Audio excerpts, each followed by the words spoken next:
Okay friend, तो आज के इस वीडियो में हम लोग पढ़ेंगे कंप्यूटर आर्किटेक्चर, जिसका कि लेसन है आपका 6 और पेज नंबर है 15, नहीं सॉरी, पेज नंबर है 13। तो चलिए हम अपने लेसन की ओर बढ़ते हैं। यहाँ से मैं ओपन कर लेता हूँ कंप्यूटर आर्किटेक्चर। ओके, और ये है कंप्यूटर की बनावट।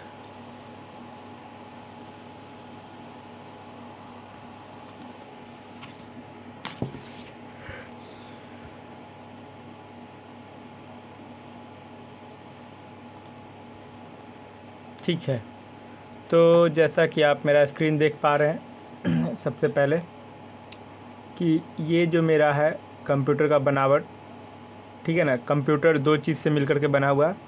Number 1 is hardware and number 2 is software. ठीक है, तो सॉफ्टवेयर को मैं रेड कलर से बैकग्राउंड से कलर कर दे रहा हूँ। इसके पीछे एक रीज़न है, इसको ब्लैक बैकग्राउंड रेड। हाँ, इसके पीछे रीज़न ये है कि अगर आपके हार्डवेयर में कभी भी कुछ प्रॉब्लम आता है, आप उसे चेंज कराते हो तो आपको कॉस्ट पे करना पड़ेगा। मतलब कभी भी आपके कंप्यूटर में हार्डवेयर अगर ख़राब होता है तो पैसा लगाने के बाद ही वो हो पाता है। लेकिन सॉफ्टवेयर के केस में ऐसा नहीं। सॉफ्टवेयर अगर आपके पास में है तो आप कंप्यूटर से हटा करके फिर से उसको डालिए, सॉफ्टवेयर का प्रॉब्लम 80% 80 या 99.99% आपका सॉल्व हो जाएगा। ठीक है, तो अभी हम इस पर बहस ज़्यादा ना करके टॉपिक पे रहते हैं। तो कंप्यूटर आर्किटेक्चर, इसका इंग्लिश हो गया टाइटल और हिंदी में है कंप्यूटर की बनावट। तो हमारा कंप्यूटर हार्डवेयर और सॉफ्टवेयर से मिल करके बना हुआ है। कुछ लोग यहाँ पूछ भी सकते भाई हार्डवेयर क्या होता है कुछ लोगों को। तो हार्डवेयर कंप्यूटर के वो पार्ट्स होते हैं, ठीक है, जिन्हें हम लोग छू सकते हैं। एकदम सिंपल सा लैंग्वेज में ये इसका आंसर है। जिसे हम लोग छू सकते हैं वो हार्डवेयर है, और जिसे हम लोग नहीं छू सकते हैं वो हो गया आपका सॉफ्टवेयर। ठीक है, तो ये हो गया हमारा हार्डवेयर और सॉफ्टवेयर का नॉर्मल सा भाषा।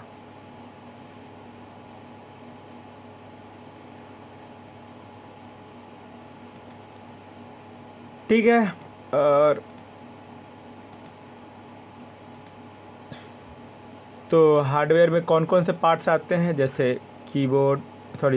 जैसे mouse, keyboard, monitor, CPU, UPS, speaker, computer का कोई भी भाग जिसे हम लोग छू सकते हैं। ठीक है, और सॉफ्टवेयर में क्या आता है, तो सबसे पहला होता है ऑपरेटिंग सिस्टम, जिसमें कि मेरा विंडोज़ होता है। ठीक है ना, जिससे हमारा हार्डवेयर उसके ऊपर में परफॉर्म करता है। ठीक है, ऑपरेटिंग सिस्टम आपको विंडोज़ 1.1 से लेकर के, ठीक है ना, अभी लेटेस्ट आ गया विंडोज़ 11 तक। ठीक है, जिसमें मुझे ज़्यादा तो नहीं याद है, लेकिन 97, 98, उसके बाद आपका एक्सपी, उसके बाद विंडोज़ विस्टा, उसके बाद विंडोज़ 7, उसके बाद विंडोज़ 8, उसके बाद विंडोज़ 10, उसके बाद विंडोज़ 11। ठीक है, तो ये सब आपका सॉफ्टवेयर हो गया, ऑपरेटिंग सिस्टम। और कुछ ऐसे सॉफ्टवेयर जो स्पेसिफिक काम के लिए बनाया गया है, जैसे कि आपका माइक्रोसॉफ्ट ऑफिस, उसमें सारे ऑफिस पैकेज है। एक्सेल, उसमें कैलकुलेशन से रिलेटेड काम करना है आपको। माइक्रोसॉफ्ट वर्ड, किसी भी तरह का लेटर, रिज्यूम, बायोडाटा, ठीक है ना, एप्लीकेशन वगैरह, कुछ भी छोटा मोटा पोस्टर, बैनर भी आप यहाँ पे बना सकते हैं। ये सब किसी खास काम के पर्पज़ के लिए डिज़ाइन किया है। जैसे टैली में आप अकाउंटिंग का काम कर सकते हैं। तो ये सब बनाया गया है सिस्टम सॉफ्टवेयर के लिए। ठीक है ना, तो सिस्टम सॉफ्टवेयर जिससे सिस्टम चलता है, और एप्लीकेशन सॉफ्टवेयर, ठीक है ना, जिससे एप्लीकेशन चलता है किस खास काम के लिए। अभी आगे इसमें हम पढ़ेंगे। तो ये तो हम लोग देखें कि कंप्यूटर का बनावट हार्डवेयर और सॉफ्टवेयर। ठीक है, तो ये हमारा हार्डवेयर हो गया, इधर वाला पार्ट सॉफ्टवेयर हो गया। ठीक है,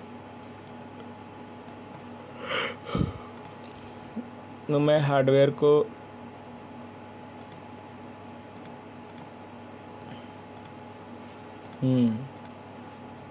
रेड सेक्शन और सॉफ्टवेयर को ग्रीन, क्योंकि सॉफ्टवेयर में सच में कॉस्टिंग ना के बराबर आता है, पर ये तो करना नहीं था। करना तो इधर से था। ओके ठीक है, अभी ये हो गया। ठीक है, हार्डवेयर को भी दो पार्ट में डिवाइड किया गया है। एक कौन सा हार्डवेयर है? एक वैसा हार्डवेयर जो हमें इनपुट, एक हार्डवेयर को हम लोग इनपुट डिवाइस के नाम से जानते हैं, ठीक है, और एक हार्डवेयर को हम लोग आउटपुट, ठीक है ना। हार्डवेयर को दो भागों में बांटा गया है, इनपुट और आउटपुट, ठीक है। तो इसे आम भाषा में वो समझ सकते हैं हम लोग कि जिस हार्डवेयर की सहायता से कंप्यूटर में हम लोग डेटा को डालते हैं वो हो गया इनपुट, और जब हमने कुछ कंप्यूटर में इंफॉर्मेशन डाला और जहां मुझे वो दिखाई देता है या मुझ तक आता है वो हो गया आउटपुट। इसको ऐसे भाषा में समझ सकते हैं।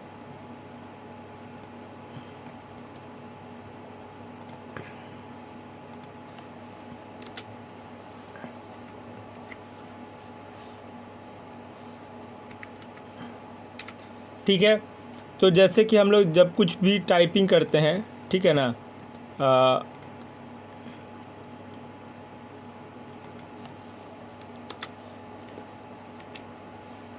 ठीक है, जब कुछ भी हम लोग टाइप करते तो हमें कहाँ दिखाई देता है? मॉनिटर पे। तो कीबोर्ड से हम लोग इनपुट कर रहे हैं, ठीक है, और हमको वो मॉनिटर से पे हमें आउटपुट मिल रहा है। तो ये हो गया हमारा इनपुट। तो इनपुट को हम ग्रीन कलर से शो कर देते हैं, ठीक है।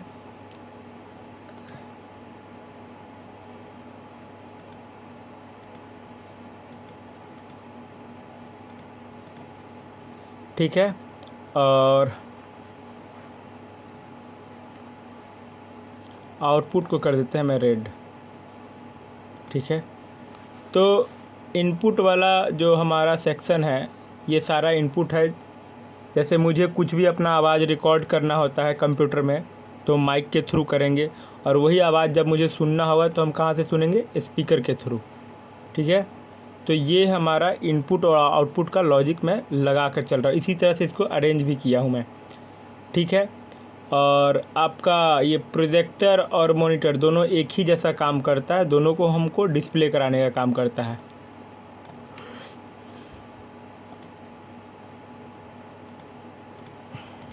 ठीक है, तो कीबोर्ड में हम कुछ भी टाइप करते हुए हमें कहाँ दिखता है? मॉनिटर पे। जब हम माइक में कुछ भी बोलते हैं तो वो रिकॉर्ड करके हमको कहाँ से सुनाई देता है? स्पीकर के थ्रू, ठीक है।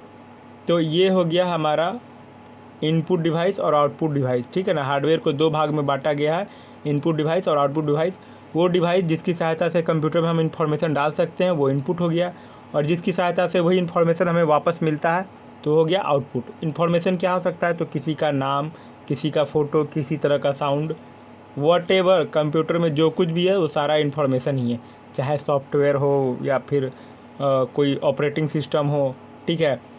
अभी हम लोग आते हैं सॉफ्टवेयर के ऊपर में। तो सॉफ्टवेयर को हम लोग स्टार्टिंग से ही ग्रीन कलर दे रहे हैं, तो यहाँ पर भी हम लोग इसे ग्रीन कलर देंगे, क्योंकि सॉफ्टवेयर का कोई भी मेंटेनेंस अगर आपको करना है तो उसमें कॉस्टिंग ना के बराबर आती है, ठीक है। तो सॉफ्टवेयर में भी दो पार्ट में हम पहले ही बता चुके, सॉफ्टवेयर को दो पार्ट में डिवाइड किया गया है, एक सिस्टम सॉफ्टवेयर, एक आपका एप्लीकेशन सॉफ्टवेयर। तो सिस्टम सॉफ्टवेयर का थोड़ा सा मेंटेनेंस ज़्यादा आता है, ठीक है ना। तो इसको हम लोग इस सेक्शन को रेड ग्रीन ही रखते हैं, ठीक है। और ये हो गया आपका जा करके एप्लीकेशन सॉफ्टवेयर, ठीक है। तो एप्लीकेशन सॉफ्टवेयर हमें इस तरह से मिलता है। जो एप्लीकेशन सॉफ्टवेयर को ना एक फ़िक्स काम के लिए बनाया गया है, वो उसी काम पे परफॉर्म करेगा, उसके अलावा कुछ नहीं, दूसरा काम नहीं करेगा। जैसे फ़ोटोशॉप में आप फ़ोटोशॉप का ही काम कर सकते हैं, VLC है तो वो बस गाना बजाने का काम करेगा, ठीक है। माइक्रोसॉफ्ट ऑफिस है, फिर आपका इसमें बस ऑफिस से रिलेटेड काम कर सकते हैं। अब कोई भी ब्राउज़र हो गया, चाहे क्रोम हो गया, फायरफॉक्स हो गया, इंटरनेट एक्सप्लोरर, ये इंटरनेट को ब्राउज़ करने का काम के लिए आता है। तो सॉफ्टवेयर जो एप्लीकेशन सॉफ्टवेयर है किसी खास काम को करने के लिए डिज़ाइन किया गया है। और ये इधर में आ गया आपका सिस्टम सॉफ्टवेयर। ये सिस्टम सॉफ्टवेयर उसका ऑपरेटिंग सिस्टम होता है। कोई भी मशीन हो, कोई भी डिवाइस हो, सारे में उसका खुद का ऑपरेटिंग सिस्टम होता है। चाहे ना हम क्यों ना एक छोटा सा घड़ी का ही नाम ले लें, जो घड़ी हम लोग पहनते हैं स्मार्ट वॉच, उसके अंदर भी एक सॉफ्टवेयर होता है, आपका एक राउटर के अंदर सॉफ्टवेयर होता है, ठीक है ना। तो एवरीथिंग जगह पे आपको सॉफ्टवेयर होता है। ये ऊपर में जो सॉफ्टवेयर है ये विंडोज़ है, माइक्रोसॉफ्ट के द्वारा बनाया गया है। इसे नॉर्मल कंज्यूमर के द्वारा बहुत ज़्यादा ही यूज़ किया जाता है। फिर लिनक्स है, ये ज़्यादातर आपको कॉर्पोरेट सेक्टर में काम करता है, जितने बड़े बड़े सर्वर है सारे इसी पे रन करते हैं, ठीक है। एंड्रॉयड, आज के डेट में जो हमारा स्मार्टफोन है ये एंड्रॉयड ओएस पे ही चलता है, ठीक है, और इसी के फीचर के कारण सबसे ज़्यादा पॉपुलैरिटी आया है।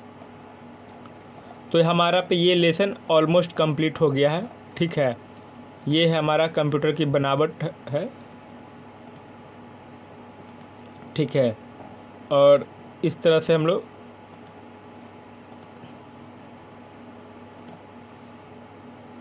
ये कंप्यूटर आर्किटेक्चर का लेसन कंप्लीट होता है एकदम। मैंने इसको इजी वे में समझाने की कोशिश किया हूँ, आप इसे देख भी सकते हैं इस तरह से भी, ठीक है। अब मैं इसे और छोटा कर देता हूँ। हाँ, तो यहाँ पे हमारा कंप्यूटर का बनावट कुछ इस तरह से है।